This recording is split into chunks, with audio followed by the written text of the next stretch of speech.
We're here at Mohawk College right outside of our newsroom where we produce and edit a lot of our stories that we air right here on Cable 14. That's right, Greg. We have students out in the field writing stories all the time. Let's take a look at what they've covered recently in news. Gold Cross is a home care service comprised of personal support workers and run out of retirement homes in Hamilton, Oakville, and Mississauga. Gold Cross is run and directed by Joanne DeRubis, who takes a unique approach with Gold Cross personal support workers by teaching them what they need to know with a mix of sit-down classes and on-the-job experience. PSWs, it's a very demanding and challenging work field, dealing with many different individuals in different organizations and different positions. So the training requires ongoing updates, ongoing learning. Learning never ends. The reason why that we ran the PSW program through Gold Cross is because some of our staff was not certified provincially. They came in with previous experience or previous qualifications, so it's somewhat of a bridging course to transfer them up to the proper credentials province-wide. Gold Cross is expanding its services to the Burlington area in early October. We are providing staffing assistance, actually supporting some of the individuals living in Atria retirement locations. One is on the Hamilton Mountain, the location we are at now, and as of today we are expanding and moving our services out to the Burlington location at Burlington Gardens. The facilities are very similar, the setup, the design, the level of care, the level of the individuals. It is independent living, however the Burlington Gardens location is probably twice the size. DeRubis says the most rewarding aspect of teaching the next generation of personal support workers is the human element. For Ignite News, I'm Elisa Picarillo. Mohawk College has officially welcomed a new president. As part of the installation ceremony that included drums, dancing, and a blessing, Mohawk formally installed Ron McCurley as its 8th president. What I'm looking for is one or two things where we can go from good to great, where we can make Mohawk the very best in the world. It just gives you so much to talk about, ability to market, ability to attract investment dollars, research grants, money from government and industry. And so that's why it's important, and that's what we hope to do, is make sure that we have one or two programs. We're still trying to figure out which ones would be most appropriate that we can take from good to great. I see us on a great trajectory now in terms of investing in the facilities, investing in the faculty, investing in tools and technology. I can see us continuing to move down that path. I think blended learning can be a huge advantage, and we still have some more work to do. I would say we're in the very early stages of that, and we are in a bit of a leadership position, and you pay a bit of a price when you forge ahead of the pack. And so now we've got some work to do to make sure that it's working the way it's supposed to be working. From the McIntyre Theatre, this is Joshua Cooper reporting. For most people, weekend mornings are made for sleeping in, but for some, it's a chance to make a change.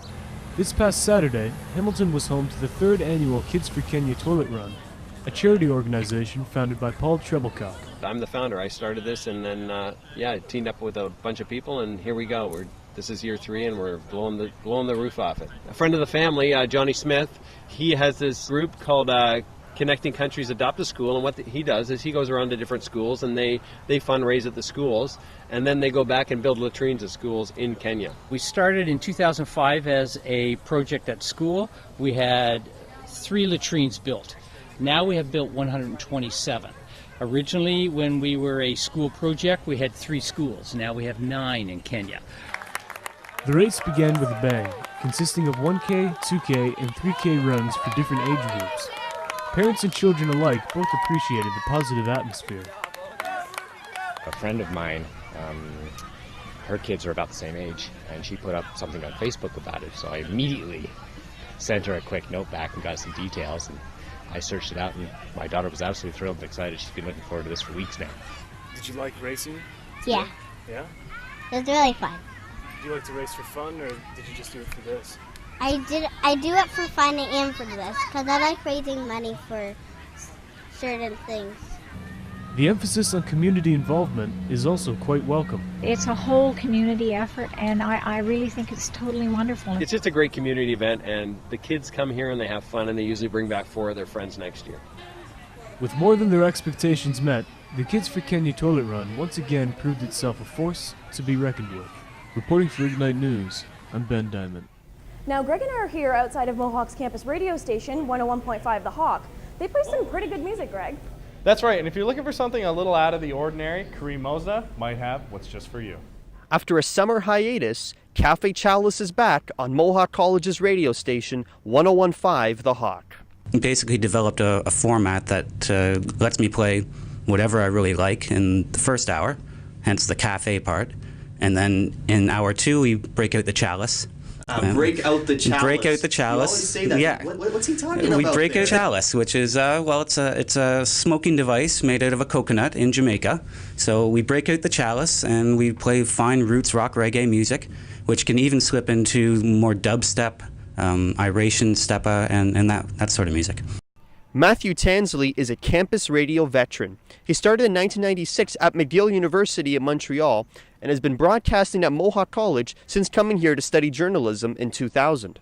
As I got involved, especially in a campus community situation where it's a mix of members of the community, special interest group, students from anything, studying anything. There was a sports show, so you're associating with people that are involved in sports medicine.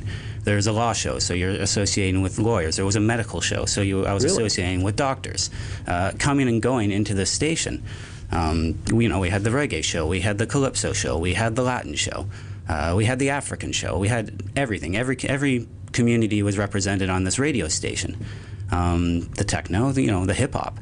So it was just more of a melting pot, and everybody got along. It was just a fantastic, fantastic community within the larger Montreal community. And then coming down to Hamilton, I just wanted to continue with that tradition. But Tansley's show hasn't always been the mix of reggae and world music he plays today. Oh, way back when I first started doing college radio, I started to really playing, it was more of a punk show. I played a lot of punk music. Then as I slowly evolved, I got into more of a hardcore rave scene. Played a lot of techno, Goa trance, acid trance. That was sort of the scene at the time. From there, it slowly evolved into more down-tempo, acid jazz. I guess from there, sort of started to explore the world of Jamaican roots reggae music. And I really saw a close connection between old school punk music and reggae music, the protests, the social consciousness of the music. Tansley says he prefers to keep his on-air presentation casual and is not bothered by mistakes. I don't like it to be too professional too. Okay. That's fair. And I don't like the idea of slickness in college radio. I kind of like the idea that there's mistakes. I like that there's a lot of bumps along the way. I like the idea that when I make a mistake on the air, which is very often, I come back and say, whoa, I messed up there, guys, but I'm human. And, I'm just one guy volunteering time. And I enjoy hearing that when someone is humble and says that on the radio. According to Tansley, college radio shows stand out because they are put together solely by one person. Like you come in, you pick the music, it's music that you like, it's personal to you. And I think that's important. So once in a while, somebody has to stand up and say, these are my choices, and live with it, enjoy it. I kind of like that idea that there's one person doing the music, and that's sort of what I used to dream about radio. You sort of imagine that there was some guy there, and it was his choice of music, and wow, he's got some really good choices. Well, it doesn't work that way in commercial radio or even CBC anymore. Well, no. It's a panel. It's done by economics. And that's it. So, the idea that one guy's just picking some music, whether, it's reggae, whether it's jazz, I think that's really, really important. Cafe Chalice airs Tuesday evenings from 6 to 9 p.m. on 101.5 The Hawk. For Ignite News, I'm Kareem Mosna. So, radio listeners within the GTHA may have heard about a little station called The Edge. Have you been listening to The Edge lately, Carlin? Yeah, I have. It kind of feels like you've stepped into a time machine. Kareem Mosna has more. Legendary music journalist Alan Cross recently returned to The Edge to resume the ongoing history of new music after a 3-year hiatus. Cross explains why he thinks he was brought back. Maybe, I don't know, they ran out of ideas or we were still around and desperate. The ongoing history of new music is Canada's longest-running music documentary show. It started in 1993. Scott Turner, another one of the early members of the CFNY crew, has also returned for a special show on Sundays called Spirit of Radio Sunday. Spirit of Radio Sunday takes listeners back in time to the formative years when CFNY, better known today as The Edge, was branded the Spirit of Radio. At the time, the station was unique. It was known for breaking local artists and being the first to introduce bands like the Ramones and The Cure to a Southern Ontario audience. It was playing essentially a lot of music nobody else would touch. Some would eventually, as you know, a lot of these artists were being heard for the first time, became mainstream. But it was exciting to be at a place, or wanting to be at a place when I first got in there, that embraced music that I liked, that nobody else played. It was just, and in radio terms, there was nothing like it. Listening to The Edge, it was reminding me, for the first time in years, it reminded me of CFNY in the 80s, where there was a mix of music that, you know, went from pop, electronic side to a quite heavy rock side and everything in between.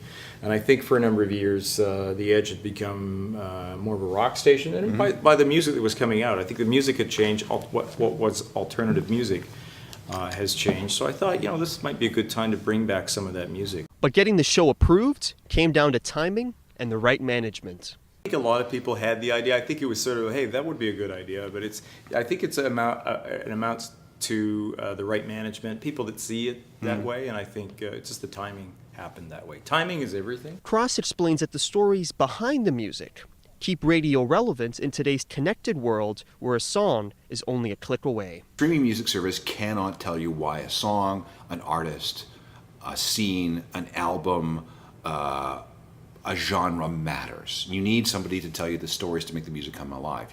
It gives you, you know, the knowledge is part of an investment in the music. So if you know more about it, it makes everything about the experience of listening to music richer. Your iPod cannot do that. A streaming music service cannot do that. Sometimes you have to have somebody take you by the hand and force you to listen to something before you go, oh, I get it. And radio has always been very, very good at that. These two new additions to the Edge lineup reinforces the station's position as Canada's leading commercial alternative radio station. For Ignite News, I'm Kareem Mosna. It's fall, so you know what that means? New TV shows. Our movie reviewer, Kyle Williamson, says How to Get Away with Murder is going to be the breakout of the year. I'm Professor Annalise Keating, and this is Criminal Law 100, or as I prefer to call it,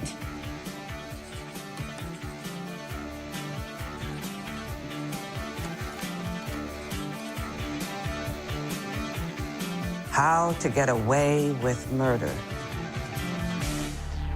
Shonda Rhimes has done it again. The creator of TV hits like Grey's Anatomy and Scandal is now producing a new captivating drama created by one of her former writers, Peter Nowak.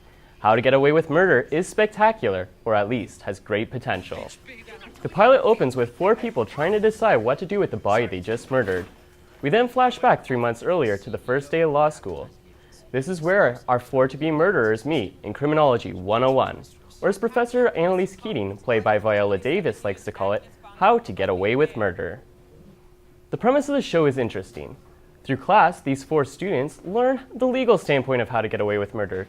Then, when they're actually faced with a dead body, basic fight-or-flight instincts lead them to disagree on what truly is the best method to kill someone and get away scot-free. Keating is more than just a law professor. She is also a defense attorney who represents the accused during murder trials. She doesn't care if they're innocent or if they're cold-blooded killers. She's a shark. She always goes for the kill, no matter what it takes. Professor Keating holds a competition each year in which the top 4 students win a position working at our law office. As a bonus, the student who comes in first also wins a trophy, which gives the student immunity from the class exam. We also learn in the opening scene of this new drama that the statue doubles as the murder weapon. Our 4 murderers are a diverse bunch. Wes Gibbons is underprepared for class, resulting in him having to try and prove something. For good or bad, Wes quickly catches the attention of Professor Keating. In this way, her poisoning him was an act of self-defense. And I'll just go stand over there. Now sit. Michaela Pratt is the bookworm. Michaela is an early favorite to win the top spot in the class. While all the students are smart, it is Pratt that works non-stop until she holds the trophy in her hands. Step 1, discredit the witness. I might as well hand you the trophy right now, Miss Pratt. But I won't. Not until I see how the rest of you step up your game. Connor Walsh is a seductive, stylish gay student who doesn't kiss and tell. This cocky pretty boy is the one to watch as he's willing to walk the blurred line to victory. And then there's Laura Costello, a law student who aspires to better the world. Smart and idealistic, Costello has reservations about defending someone who's guilty of murder. Still, there's more there than meets the eye. While these four students have different approaches to getting on top, they all have an unquenchable desire to be the victor. We don't know what led these four of the best and brightest to become murderers, but whatever it was, it tied these students together, if they like it or not. The show uses a classic storytelling style of jumping between past and present events. While the majority of the pilot episode is set in the recent past, you get periodic glimpses of these four individuals trying to get away with an unthinkable crime. There's plenty to leave the audience waiting at the edge of their seat, eager for the next episode. Besides the obvious question of why they murdered someone, the show is filled with unresolved character tension, most of which is sexual. Also, the body of a sorority girl is found on campus at the pilot's close, uprooting an entire new storyline of questions. How to Get Away with Murder is the show to watch this fall. This promises to be one of the most talked about TV shows of the year, and is sure to become an Emmy-nominated drama. You can catch How to Get Away with Murder Thursdays at 10 p.m. on CTV. I enjoyed this show so much that I watched it twice, earning a rating of 5 out of 5. For Ignite Entertainment, I'm Kyle Williamson. The influence of gaming has been constantly argued. Steven Sobot takes a look at some games that aspire to be more than just shoot 'em up. There are places that exist that very few people can see. Ethan could have drawn a map.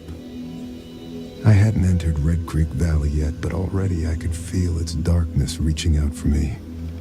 The Vanishing of Ethan Carter is a puzzle adventure game made by The Astronauts, an indie game developer. You are Paul Prospero, an occult private detective who is sent to find Ethan Carter, a young boy who you believe is in danger. You arrive at his hometown of Red Creek Valley only to find the town abandoned and Ethan nowhere to be seen. There are two things the developers focused on: narrative. Get out of my room, Travis! Stories, stories, always with the stories. Get out! I read the Fangs one. I liked the Beast. At least he gets to leave this goddamn place. And scenery.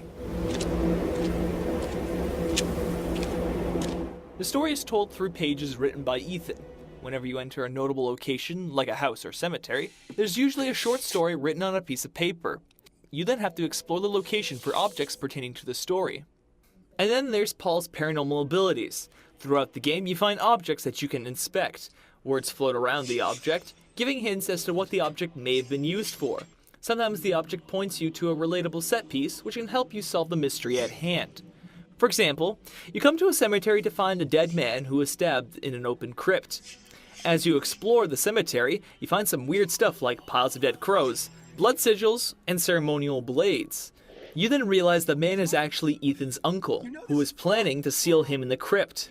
Ethan's mom is also behind this, but she stabs the uncle when he begins to choke Ethan's dad. If there's one thing the game likes to mention, it's that it's not going to help you. You are on your own. Many times I wandered through the forest, wishing I knew whether I had solved all mysteries at the burnt down house or not. But then I considered the developer's ironclad defense of, we don't want to conform to standard game logic. This can be a bit frustrating, but at least the game puts all notable locations in relatively obvious places. If you follow the path, you'll eventually get to where you need to go and the story will open up on its own. The scenery is absolutely beautiful. I have never played a game that looks so pleasant and realistic. The natural environment looks so close to cottage country, I can almost imagine getting bitten by mosquitoes. The old train equipment looks like it's been rotting for years. The visual aspects of the game are really stunning and deserve a lot of praise. However, beyond that, the gameplay is exceptionally bare. All you do is walk around and inspect things. Thankfully, the story is engaging and you actually want to see what happens next. At the beginning, the story seems to be about a child whose creative outlet is being marginalized by his family. Why are you standing there? You spying? No. No, huh? What the hell's wrong with you exactly? But then things turn from real to occult. But what if this is all just a story written by Ethan? You're going to have to play the game to see what happens. The Vanishing of Ethan Carter is available on Steam for $20. Do you know what ghosts are? They're sad, evicted things. Memories without homes. Georgia. The Hamilton Philharmonic Orchestra is performing a tribute to one of the greatest soul musicians, Ray Charles. They'll be playing at Hamilton Place next weekend. The concert will include many of Charles's classic hits, like Georgia on My Mind and You Don't Know Me. Joni Narita will be singing at the Ray Charles tribute. She explains the performance isn't going to be an impersonation, but an appreciation of his work. It was very varied, and he had a long career, sort of going through different genres and stuff, so the show does represent that. Narita has been doing solo work for most of her music career. Just the fact of singing with a symphony, number one, is pretty amazing. Like when I got asked, I was like, what? Like I kept, you're calling for what? I don't know about other singers, but for me, I've always dreamed about singing with a symphony orchestra. I have so much respect for instrumentalists, and it's sort of a dying art form to a degree. Not so much being a musician, but the appreciation of that kind of music is not what it used to be. And so I straight up thought I would probably never get that chance. Mohawk is sponsoring some seats in this evening and offering them to students for free. If you're interested, please contact the HPO. Reporting for Ignite News, I'm Stephen Sobot. Oh, baby, don't be so shy. The Mohawk men's and women's volleyball season is right around the corner. That's right, Carlin. You and Josh Cooper had a chance to sit down with some of the coaching staff and some of the players for an outlook on what you might be seeing for the men's and women's volleyball Mountaineers this season. The team is looking ragged, to say the least. According to the Mountaineers women's volleyball coach, Andrew Nicholson, after a rocky start, things are finally starting to come together for the team. After coming up short last season, this team is here to prove themselves. Some general changes were made to the team to utilize their strengths and further their season. The biggest change would have to be to the team's captaincy. Kristen Van Hardingsveld was replaced with Lindsay Collette. Coach Nicholson usually picks the captains himself, but this year he let the team vote. Leadership on this team is very much shared, and Lindsay's got a good support group around her. The other evident change has to do with the team's lineup. Probably have to get our starting lineup a little bit earlier than we did last year. We were kind of going through some flux for the first half of the season, and in the end of the day, that was what really kicked us out of the playoffs. We were not set early enough. This year we have a very good returning starting group, and one or two rookies will slide into that starting group, so that's going to make a huge difference this year. Collette knows exactly how to get her team to the playoffs and exactly which strengths to take advantage of. We're very tall this year. We have a lot of tall people coming in, so that gives us a better edge because a lot of teams are shorter. We just need to work on better practices, and then we should be solid. Collette is heading into her third year with the team. Last season, she ended with no errors, service errors, or reception errors. Rookie Allison Underwood says the collaboration of last year's veterans and this year's rookies was a little hard to get used to. The chemistry was a little rocky at first, but as we continue to practice, we've gained a lot of chemistry between everybody, and I think it'll turn out well. After observing the team simply participate in basic passing, spiking, and digging drills, it is clear that Mohawk has one devoted, connected, and motivated squad. The Mountaineers' home opener against Seneca will take place in the D-Bark on Thursday, October 9th at 6 p.m. Reporting for Ignite Sports, I'm Carlin McGill. Would you be able to tell me how you first got involved with volleyball? Yeah, I played volleyball in middle school, played in high school. When I came to Mohawk as a student, I made the varsity team and played for 4 years while I was in college, and then I took over as coach when I was finished. How did you first become the chairman of this? You were on the students' athletics committee? Yes. How did you get involved with the students' athletics? When I was a student, after my first year, I actually did one of my placement opportunities in athletics, and then I found out about the SAC, the Students' Athletics Committees, and just joined it so I was on the committee for 3 years, and then I was doing that for 3 years, and then when I was done school, I started working in the athletics department. How would you say you have grown from your time when you first got here to now as a coach? I guess when I first started coaching, I was really an emotional coach, and I've just learned how to hone those emotions and how to use them in the appropriate places with my athletes and with everything else involved in the matches. So I've grown in that area, and just from learning the game more and more as the game evolves, you know, your coaching style has to evolve, and every year trying to learn something new and really work on what our strengths and, you know, trying to make sure our weaknesses are taken care of is kind of where the areas I've worked on and grown. You guys won a championship last year, correct? Yes, that's correct. Was that your first championship as coach? It was actually my second. My first year out of college, I was assistant coach. We had won a championship that year. It was my first as a head coach, but as a coach, it's my sixth medal in 7 years. So that was my first as head coach, but I won a championship on a coaching staff back in 2008. You played your first game on Saturday, correct? We had our first 3-team scrimmage on Saturday, yes. Okay. When it was just us, Redeemer, and Conestoga College. What did you get from your team on that day? Did you get any feedback or like? Yeah, we some areas obviously we were better than at others. We'll be a very good attacking team. We have some work to do on the defensive side of the ball and off the service line, but so those are some of the things that we got out of that. We are trying some new things off the service line and in our offense as well. So we're a little bit uncomfortable right now because we're still trying to get familiar with each other. There's some new players added and some players that had left. So that kind of gave me a chance to see where we stand currently in preparation for our first league match, which is in October. Who is that against? Our first league match will be against St. Clair in Windsor. Is there anything you haven't achieved previously as coach that you're looking forward to achieving maybe this year or in the future? With the guys returning, so we returned 10 guys from our 16-man roster last year, and we were provincial champion and finished top 5 in Canada. So with the additions we made with a former All-Canadian coming in and a point-leading scorer from another college, you know, we're probably going to have some pretty lofty goals. We haven't done our goal-setting session yet, as we are doing that this weekend when I take the guys away. But you know, my goals are to compete for a national medal. Last year we didn't necessarily do that. We got to the national semis, but I don't think we were as prepared as we could have been. How do you try to give them enough time to focus on academics while still being a student athlete? Well, right off the bat, once the team is set, which we just set it last week, we give our whole schedule right to them. So practice times, game times, tournament times, any other times that we are together.